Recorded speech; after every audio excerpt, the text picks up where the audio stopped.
بنو جزاسہ کے نئے سردار شیبہ بن ثمامہ اور اس سے چھوٹے بھائی شریم بن ثمامہ کو وراثت میں بڑے بھائی شریک کی تینوں بیویاں بھی ملی تھی۔ شیبہ نے سرداری کی خوشی میں وہ عورتیں شریم کے حوالے کر دی تھی۔ شریک کی صرف ایک ہی بیٹی تھی، ثانیہ بنت شریک، وہ بھی اپنے چچا شریم کی سرپرستی میں آ گئی تھی۔ شیبہ بن ثمامہ کے 3 بیٹے تھے، جبکہ شریم 2 بیٹیوں سلمہ اور وطینہ کا باپ تھا۔ اس کا کوئی لڑکا نہیں تھا۔ سردار بننے کے سال بھر بعد شیبہ کے ہاں بھی بیٹی کی ولادت ہوئی، جس کا نام بادیہ رکھا گیا۔ بادیہ بچپن ہی سے غیر معمولی طور پر حسین تھی۔ حملہ آور قزاقوں کی شناخت نہیں ہو سکی تھی، صرف اتنا معلوم ہوا تھا کہ وہ نصر کے پجاری تھے، کیونکہ ان کے پاس نصر کی شبیہ کے جھنڈے تھے اور ان کی ڈھالوں پر بھی نصر کی شبیہ کھدی ہوئی تھی۔ شیبہ کو بھائی کی موت کا بدلہ لیے بغیر چین نہیں آ سکتا تھا۔ اس وقت بھی وہ قبیلے کے بڑوں کے ساتھ دارالمشورہ میں موجود تھا۔ عمر رسیدہ سامت بن منبع نے کہا، سردار، دونوں جوان ناکام ہو کر لوٹے ہیں، حملہ آوروں کا کوئی سراغ نہیں مل سکا۔ شیبہ بن ثمامہ افسردہ لہجے میں بولا، میں کب تک صدا کو اسکونی اسکونی کہتے سنتا رہوں گا۔ عربوں کا خیال تھا کہ اگر کوئی شخص ناحق قتل کر دیا جائے تو اس کی کھوپڑی سے الو کی شکل کا ایک پرندہ برآمد ہوتا ہے۔ وہ صدا، مذکر یا حامہ مؤنث کا نام دیتے تھے۔ ان کا عقیدہ تھا کہ جب تک مقتول کا بدلہ نہیں لے لیا جاتا، یہ پرندہ اس کی قبر میں موجود رہتا ہے اور اسکونی اسکونی مجھے پلاؤ پکارتا رہتا ہے۔ شریم بن ثمامہ نے کہا، یا اخی، بہتر ہوگا کہ عراف الیمامہ سے مدد لی جائے۔ عربوں میں کاہن اور عراف غیبدہ سمجھے جاتے تھے۔ ان میں فرق یہ تھا کہ کاہن مستقبل کی خبریں بتاتے اور عراف ماضی کی۔ ان میں مرد بھی تھے اور کاہنہ عورتیں بھی تھیں۔ مردوں میں شق اور ستی کے نام بہت مشہور ہیں، جبکہ عورتوں میں طریفہ، زبرہ، سلمہ، المہدانیہ وغیرہ کافی شہرت رکھتی تھی۔ عراف عموماً اپنے اپنے علاقوں یا قبیلوں سے منسوب ہوتے تھے، مثلا عراف حذیل، عراف نجد وغیرہ۔ کاہن غیبدانی کے علاوہ علاج معالجہ اور ٹونے ٹوٹکے بھی کرتے تھے۔ سامت بن منبع نے لقمہ دیا، سردار، یہی بہتر رہے گا۔ شیبہ چھوٹے بھائی کی جانب متوجہ ہوا، کل کا سورج تمہیں یمامہ کے راستے پر گامزن دیکھے۔ اور شریم نے اسبات میں سر ہلا دیا۔ اہل فارس دنیا کے قدیم ترین گروہ سے ہیں۔ یہ اپنے معاصرین سے قوت و شوکت میں بڑے ہوئے تھے۔ بلا اختلاف محققین اہل انصاب اس بات کے قائل ہیں کہ اہل فارس سام بن نوح کی اولاد سے ہیں۔ ان کا جد اعلیٰ جس پر ان کا سلسلہ نسب منتہی ہوتا ہے وہ فرس ہے۔ مورخین اہل فارس کے 4 طبقات بیان کرتے ہیں۔ پہلے طبقے کو ہیشد، دوسرے کو کیانیہ، تیسرے کو اشکانیہ اور چوتھے کو ساسانیہ کہتے ہیں۔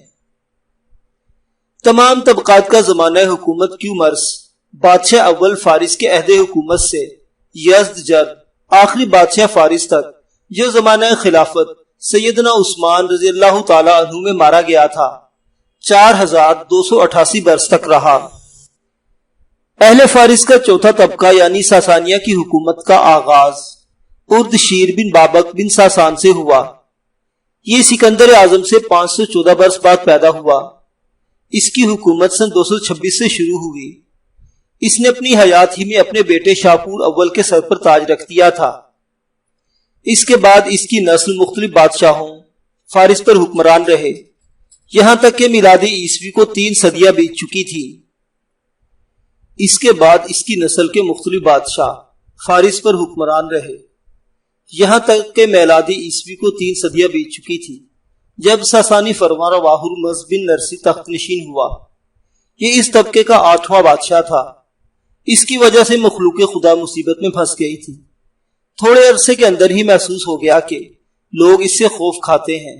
دل ہی دل میں اس سے نفرت کرتے ہیں اور اس کے مرنے کی دعائیں کرتے ہیں۔ یہ جان کر وہ سخت دل گرفتہ ہوا۔ اس نے چند ایسے افراد کو بلایا جن پر اسے بھروسہ تھا اور ان کے سامنے ساری صورتحال رکھ دی۔ وہ جاننا چاہتا تھا کہ آخر ایسا کون سا طریقہ ہے جس کی بدولت لوگ اسے پسند کرنے لگ جائیں، ان کے دل سے بادشاہ کی نفرت و مخالفت نکل جائے۔ تب ایک زیرک وزیر نے کہا، بادشاہ سلامت، خدا کی مخلوق نرم دل اور عادل بادشاہ کو پسند کرتی ہے۔ ایسا بادشاہ جو لوگوں کی ضروریات کا خیال رکھے، انہیں سہولیات بہم پہنچائے، کمزوروں کی مدد کرے اور زوراوروں کو ان کی حد میں پابند کرے۔ اور بادشاہ سلامت، یاد رکھنا، زندگی ایک دن ختم ہو جاتی ہے۔ مخلوق خدا گزرے بادشاہ کو اس کے مظالم کی وجہ سے برائی سے یاد کرتی ہے اور لعنت ملامت کرتی رہتی ہے، یا اس کے عدل و انصاف کی وجہ سے اس کے لیے دستے بددعا رہتی ہے۔ باقی احباب نے بھی اسے نصیحتیں کی۔ اس نے احباب کی باتوں کو فوراً ہی پلے باندھ لیا۔ سلطنت ساسانیہ میں طلوع ہونے والا اگلا سورج ہرمز بن نرسی کا عدل و انصاف دیکھ رہا تھا۔ اس نے پوری سلطنت میں کمزوروں کی دستگیری اور ظالموں کی سرکوبی کی، نئے شہر تعمیر کرائے، عدل و انصاف سے کام لے کر بددعا کرنے والے لوگوں کو دعا کرنے پر مجبور کر دیا۔ لوگ اس کی طویل عمر اور صحت مندی کی دعائیں مانگنے لگے، مگر حقیقت یہی ہے کہ نہ تو کوئی نیکی عمر بڑھا سکتی ہے اور نہ کوئی گناہ عمر کم کر سکتا ہے۔ یہ تو احکم الحاکمین کی مرضی اور منشا ہے کہ وہ مالک جس کو جتنی عمر عطا کرے۔ ہرمز کی حکومت 7 سال ہی پورے ہوئے تھے کہ وہ بیمار پڑ گیا۔ اسے دکھ اس بات کا تھا کہ وہ بے اولاد تھا۔ لوگوں نے عبادت گاہوں میں اس کی اولاد کے لیے دعائیں مانگی اور پھر جلد ہی ایک بیوی نے اسے حمل ٹھہرنے کی خوشخبری سنائی۔ 7 سال 5 ماہ حکومت کرنے کے بعد ہرمز بن نرسی کا بلاوا آ گیا۔ مرنے سے پہلے اس نے حمل والے بچے کو بادشاہ بنانے کی وصیت کر دی تھی۔ ہرمز کی وفات کے بعد اس کی حاملہ بیوی نے سن 309 میں ایک خوبصورت بچے کو جنم دیا۔ اس کا نام شاپور ثانی رکھا گیا، جو تاریخ میں شاپور ذو الاکتاف کے نام سے مشہور ہوا۔ شاپور پیدا ہوتے ہی بادشاہ بن گیا کیونکہ اس کا باپ ہرمز اس کے بارے میں وصیت کر گیا تھا۔ ہرمز سے اس کی رعایا خوش تھی، اس لیے انہوں نے اس کے بیٹے کو پیدائش کی خوشخبریاں منائیں۔ یوں فارس کی باغ دوڑ ایک ایسے بچے کے ہاتھ میں آ گئی جو پالنے میں جھول رہا تھا، نہ تو کسی کو حکم دے سکتا تھا اور نہ کچھ کرنے کے قابل تھا۔ شاپور کے وزراء نے اس کے والد ہرمز کے احکامات کے مطابق حکومت چلائی۔ معاملات یوں ہی چلتے رہے۔ اسی اثنا میں پڑوسی ممالک کو معلوم ہوا کہ دولت ساسانیہ یعنی فارس کے تخت و تاج کا مالک ایک ایسا بچہ ہے جو اب تک ماں کا دودھ پی رہا ہے۔ یہ دیکھ کر ترکوں اور روم کے حکمرانوں کو فارس پر قبضہ کرنے کی لالچ پیدا ہوئی، کیونکہ حکمران کی کمزوری انہیں فارس پر قبضے کی ترغیب دے رہی تھی۔ ترک اور روم سے بھی زیادہ عرب کے علاقے فارس کے قریب تھے۔ عرب میں باقاعدہ کوئی حکومت موجود نہیں تھی، ہر قبیلے کا اپنا سردار اور اپنے قوانین تھے۔ معاش وغیرہ کے ایسے ذرائع ناپید تھے جسے لوگوں سے خوشحالی آتی۔ زراعت اور کھیت باڑی کا انحصار بھی بارشوں پر تھا۔ لوٹ مار اور لڑائی جھگڑے ان کی گھٹی میں پڑے تھے۔ کمزور حکومت نے انہیں بھی متوجہ کیا اور عرب کے سرحدی قبائل فارس میں گھس آئے۔ بنو عبد قیس، کاظمہ، بحرین، بکر بن وائل کے لوگوں کی ایک بڑی تعداد سمندر کے راستے فارس کے سرحدی شہروں جیسے ابر شہر، ارد شہر وغیرہ میں داخل ہوئے اور وہاں کے باسیوں کی زراعت، مویشی اور دیگر مال و اسباب پر قبضہ کر لیا۔ یہ غارت گر عرب کافی عرصہ فارس کے ان علاقوں میں تباہی پھیلاتے رہے۔ انہیں ایرانی افواج کی طرف سے کوئی مزاحمت پیش نہ آئی۔ شاپور لڑکا ہی تھا جب اس کی عقل مندی وزراء پر ظاہر ہونے لگی۔ ایک دن وہ تیفون میں موجود شاہی محل میں تھا کہ اسے شور سنائی دیا۔ سکندر اعظم کے جانشین سیلوکس اول نے دجلہ کے کنارے 307 قبل مسیح میں اپنا دارالحکومت سلوکیہ آباد کیا تھا۔ 140 قبل مسیح میں فارسیوں نے اس پر قبضہ کر لیا اور اس کے ساتھ ہی اپنا دارالحکومت تیفون آباد کیا۔ عربوں نے سلوکیہ اور تیفون کو مجموعی طور پر مدائن کہنا شروع کر دیا۔ یہ ساسانیوں کا بھی دارالحکومت رہا۔ 15 ہجری بمطابق 636 ہجری میں مسلمانوں نے سیدنا فاروق اعظم رضی اللہ عنہ کی خلافت میں مدائن فتح کر لیا تھا۔ شور کی وجہ دریافت کرنے پر معلوم ہوا کہ دریائے دجلہ کے پل پر لوگوں کی آمد و رفت سے شور مچا ہوا ہے۔ اس نے فوراً حکم دیا کہ اس پل کے ساتھ ایک اور پل تعمیر کر دیا جائے تاکہ آنے والے لوگوں کے لیے علیحدہ پل ہو اور جانے والے لوگوں کے لیے علیحدہ پل ہو، جو جتنی بھی بھیڑ ہوتی آمد و رفت میں رکاوٹ پیش نہ آتی۔ وزراء اس کی تدبیر پر حیران رہ گئے۔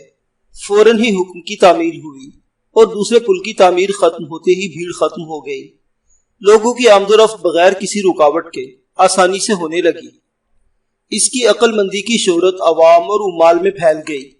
وزراء اور دوسرے عہدیداران اس کے پاس معاملات کے تصفیے کے لیے آنے لگے۔ کم عمر ہونے کے باوجود اس کے فیصلے نہایت عمدہ اور بہترین ہوتے تھے۔ اسی اثناء میں ایک اہم معاملہ پیش آیا کہ سرحدوں پر موجود فوجیوں کو زیادہ عرصہ ہو رہا تھا اور سپاہی اس صورتحال سے بددل اور تنگ آ چکے تھے۔ شاپور نے اس معاملے پر پریشانی کے اظہار کے بجائے سرحدی محافظوں کو ایک مراسلہ لکھ بھجوایا، جس میں تحریر تھا کہ بلا شک و شبہ تم لوگوں کا سرحدوں پر ٹھہرنا اور عزیز و اقارب سے دور رہنا طویل ہو گیا ہے، اور کوئی بھی شخص گھر والوں کی مسلسل دوری برداشت نہیں کر سکتا، لیکن یہ بھی حقیقت ہے کہ سرحدوں کو تمہاری ضرورت ہے۔ اگر تم لوگوں میں سے کوئی چھٹی پر آنا چاہے تو اسے خوشی سے گھر آنے کی اجازت دی جائے گی، اور جو صبر سے کام لے کر کچھ عرصہ مزید گزارے گا اس کی عزت و اکرام میں اضافہ ہوگا، اور جب اس کے ساتھی چھٹی گزار کر واپس آئیں گے تو اسے گھر بھیج دیا جائے گا۔ اس نے یہ حکم بھی دیا کہ جو لوگ چھٹی آئیں ان کی خالی جگہ پوری کرنے کے لیے عقبی افواج کو بھیجا جائے، کیونکہ پہلی ترجیح سرحدوں کی حفاظت ہے۔ وزراء اس کا حکم سن کر حیران رہ گئے تھے۔ فوجی معاملات کا تجربہ نہ ہونے کے باوجود شاپور نے جو تجویز پیش کی وہ ایک تجربہ کار سپہ سالار ہی دے سکتا تھا۔ اس کی ذہانت کی شہرت اس کی افواج تک پہنچ گئی تھی۔ وہ اپنے بادشاہ کی حسن تدبیر پر شادمان اور خوش تھے۔ لڑکپن ہی سے ارکان حکومت نے اس کی جنگی تربیت اور لڑائی بھڑائی کے داؤ پیچ سکھانے کا اہتمام کر دیا تھا۔ ہر فن کے مختلف اتالیق مقرر کر دیے گئے تھے۔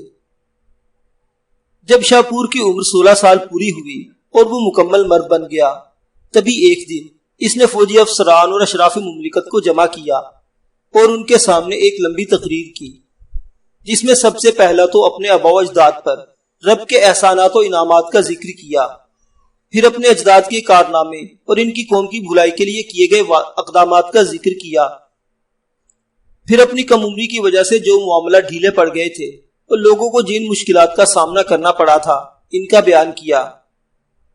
بیرونی طاقتوں کی لشکر کشی اور فساد کا ذکر کر کے ان کے سرکوبی کا ارادہ ظاہر کیا اور اعلان کیا کہ وہ جلد ہی دشمنوں کی سرکوبی کے لیے 1000 جنگجوؤں کے ساتھ دارالخلافہ سے نکلے گا۔ لوگوں نے اس کی تقریر کو نہایت پسند کیا۔ اشراف مملکت نے اس کا شکریہ ادا کیا اور درخواست کی کہ وہ خود جنگ پر جانے کے بجائے لشکر کو روانہ کر دے، لیکن اس نے انکار کر دیا اور 1000 بہترین جنگجوؤں کا لشکر اکٹھا کر کے قبائل عرب پر جا پڑا۔ اس نے اپنا ہمراہ جانے والے شاہسواروں کو حکم دیا کہ وہ کسی پر بھی ترس نہ کھائیں اور نہ مال غنیمت کی طرف توجہ کریں۔ عرب اب تک ولاد فارس میں موجود تھے۔ شاپور ان کی بے خبری میں ان پر حملہ آور ہوا، یہاں تک کہ سلطنت ساسانیہ میں موجود تمام عربوں کو قتل کر کے خلیج بحرین کو عبور کیا اور نزدیکی قبائل پر حملہ آور ہوا۔ اس نے ایک بحری بیڑا بھی تیار کر لیا تھا۔ خلیج فارس کو عبور کر کے وہ بنو عبد قیس، تمیم اور پھر بکر بن وائل کے قبائل کو برباد کرتا ہوا مقام رمال جا پہنچا۔ یہاں سے یمامہ آ کر ان کے باسیوں کا بھی وہی حشر کیا۔ شاپور جہاں سے گزرتا اس علاقے میں موجود پانی کے کنووں کو مٹی سے بھروا دیتا۔ اس کے بعد وہ شام اور فارس کے درمیان موجود عرب قبائل پر جا پڑا اور انہیں بھی تہہ تیگ کر دیا۔ تبری نے بیان کیا ہے کہ شاپور جنگ میں پکڑے جانے والے عربوں کے دونوں اقطاف یعنی بازو کندھوں سے کٹوا دیتا تھا۔ اسی وجہ سے اس کا نام شاپور ذوالأکتاف پڑ گیا۔ سوالبی نے لکھا ہے کہ شاپور نے 50,000 عرب قیدیوں کے شانے کٹوا دیے، اسی لیے وہ ذوالأکتاف کے لقب سے مشہور ہوا۔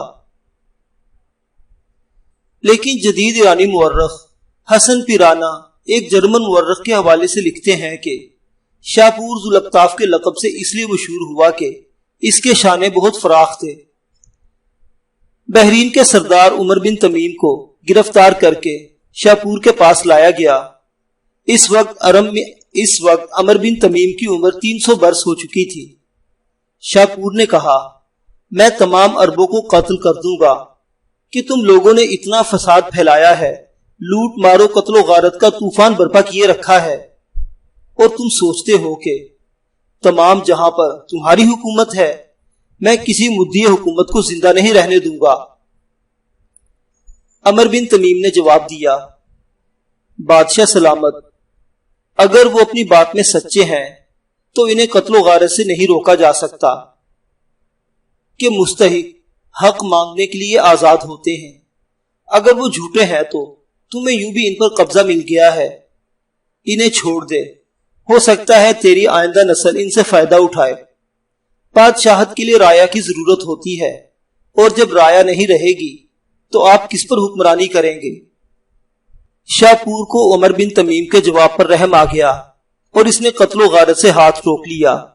اس کے بعد اس نے بنی تغلب کے لوگوں کو جو بحرین اور خط سے آئے ہوئے تھے انہیں دارین میں جگہ دی۔ بنی تمیم کے لوگوں کو ہجر میں آباد کیا۔ بکر بن وائل عبد قیس کو کرمان میں ٹھہرایا اور بنو حنظلہ کو احواز میں رہنے کی جگہ دی۔ نئے شہر انبار، سوس، کرخ وغیرہ آباد کیے اور کامیابیاں سمیٹ کر واپس لوٹا۔